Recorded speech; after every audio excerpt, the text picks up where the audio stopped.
Qualifier 1కి అర్హత సాధించాలంటే తప్పక గెలవాల్సిన మ్యాచ్లో ఓడి ఆర్సీబీ భారీ మిస్టేకే చేసింది. నిజానికి మ్యాచ్ గెలుపోటములు టాస్ టైంలోనే తేలిపోయింది. భారీ హిట్టర్స్తో నిండిన బలమైన సన్ రైజర్స్కి ముందుగా బ్యాటింగ్ ఇచ్చి చాలా పెద్ద తప్పు చేసింది.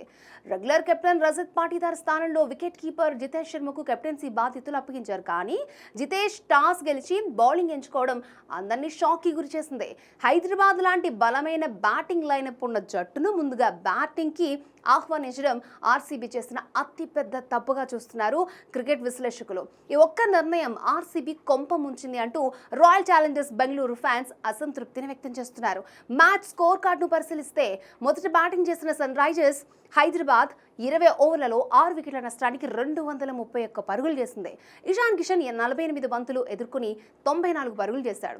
అతని ఇన్నింగ్స్లో 7 ఫోర్లు 5 సిక్సర్లు నమోదయ్యాయి. ఇక ఓపెనర్ అభిషేక్ శర్మ 34 పరుగులతో సత్తా చాటాడు. ఇక భారీ టార్గెట్తో బరిలోకి దిగిన ఆర్సీబీకి భారీ ఆరంభం దక్కింది. Openers Phil Salt 62, Virat Kohli 43 పరుగులతో భారీ ఓపెనింగ్స్ ఇచ్చారు.